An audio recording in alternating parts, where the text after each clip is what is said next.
Christopher Nolan's 2023 box office hit, Oppenheimer, is a masterpiece in film history. The movie portrays the life of J. Robert Oppenheimer and the real events surrounding the historic detonation of the first atomic bomb in 1945.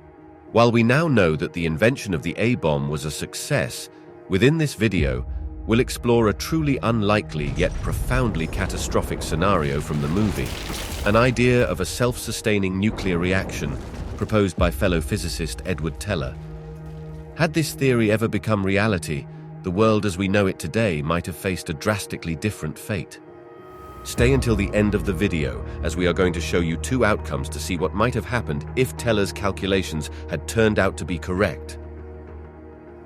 Oppenheimer was inspired by the book American Prometheus, a biography published by Kai Bird and Martin J. Sherwin in 2005. This biography delves into Oppenheimer's early life, his role in the Manhattan Project, his complex relationships with fellow scientists, his political beliefs and affiliations, and the aftermath of his involvement in the atomic bomb project, including his later struggles with government security clearance and the Red Scare, a period of intense anti-communist fear and suspicion in the United States during the Cold War era. The debate between Oppenheimer and Edward Teller regarding Teller's theory about a self-sustaining nuclear reaction is a significant part of American Prometheus. Teller, a prominent physicist and one of the key figures in the Manhattan Project, had a theory that raised apprehensions among his fellow scientists. Teller was concerned that the Trinity bomb test might not proceed as planned and could lead to unforeseen and potentially catastrophic consequences for the atmosphere. Specifically, he raised the possibility that the explosion could ignite a self-sustaining fusion reaction involving atmospheric nitrogen. This reaction, Teller feared, could lead to the ignition of the Earth's atmosphere, resulting in a global disaster. Teller's apprehensions were not just theoretical musings. He conducted calculations to assess the likelihood of his scenario coming to pass. While his calculations suggested that the risk was negligible, Teller's concerns nonetheless added an extra layer of anxiety and complexity to an already tense and uncertain situation. But what exactly could have happened? The fusion reaction would involve atmospheric nitrogen nuclei fusing together to create heavier elements, releasing an enormous amount of energy in the process. The primary concern was that this self-sustaining fusion reaction could propagate uncontrollably, spreading across the atmosphere and creating a chain reaction that engulfs the entire planet. As more nitrogen nuclei undergo fusion, they release even more energy, heating up the surrounding air to extremely high temperatures.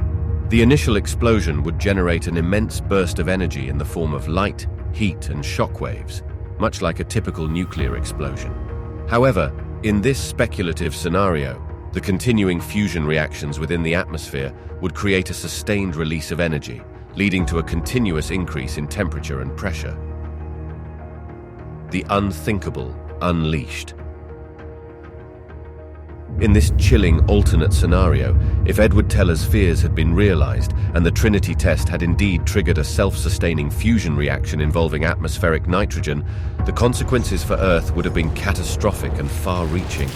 The implications would have been felt across seconds, minutes, hours, days, and beyond, reshaping the planet's very fabric. First second, ignition and uncontrollable reaction. As the Trinity bomb detonated, the immense energy released would have initiated a fusion chain reaction within the nitrogen-rich atmosphere. Uncontrollable fusion reactions would rapidly spread, releasing an unprecedented amount of energy. A blinding flash of light would engulf the vicinity of the explosion, followed by a shock wave of unimaginable force radiating outward. First minute, atmosphere ignition. Within the first minute, the fusion reactions would continue to intensify, generating temperatures beyond comprehension.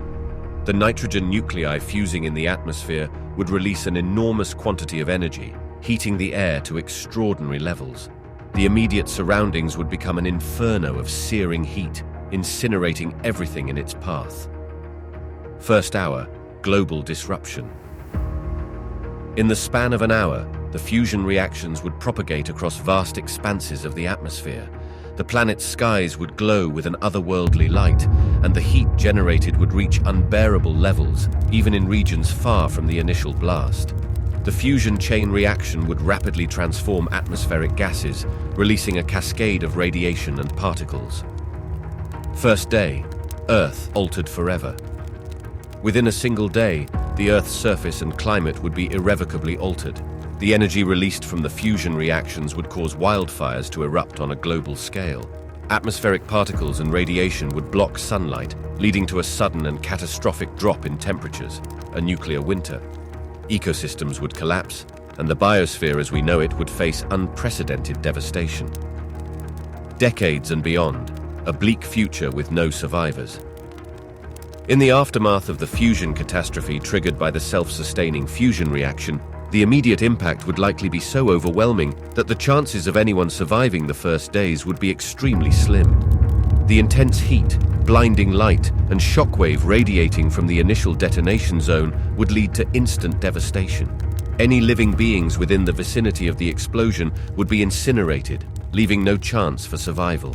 The fusion chain reaction would continue to propagate, further spreading destruction across the globe. The planet's skies would remain ablaze with a fiery glow, an eerie testament to the cataclysm that had occurred. Decades and beyond. Given the uncertainties surrounding the exact outcome, consider this version where a select few managed to endure the initial days of the fusion catastrophe. Even amidst their survival, their world would become utterly unrecognizable. The immediate aftermath would plunge them into darkness as ash and debris block out sunlight. The survivors would face an environment hostile to life, extreme cold, limited food sources, and contaminated water. Societies would collapse as infrastructures crumble and communication breaks down. Those who endure would be forced to confront the reality of an altered planet. Over time, small groups of survivors would adapt to their new reality. They would form tight-knit communities focused on cooperation and resource sharing. The search for sustenance would be a constant struggle, and innovative solutions would be required to secure even the most basic necessities.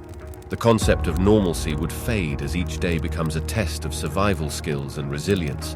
The survivors would grapple with grief and loss while facing the monumental challenge of rebuilding a semblance of civilization. As decades pass, the survivors would witness the slow recovery of the Earth. The nuclear winter's grip would gradually weaken, allowing sunlight to pierce through the lingering haze. New ecosystems would emerge, shaped by the altered climate and radiological effects. While the scars of the fusion catastrophe would remain, pockets of humanity would persist, their stories a testament to the enduring human spirit and the will to survive against all odds. It's important to emphasize that this speculative scenario is not supported by the current understanding of nuclear physics, atmospheric science, and the behavior of nuclear explosions. The actual Trinity test did not lead to the catastrophic outcomes that Teller feared. The scenario serves as a cautionary tale about the responsibility of scientific experimentation and ethical considerations in the realm of powerful technologies. If you enjoyed this video and crave more intriguing content, don't forget to hit those like and subscribe buttons. See you next time.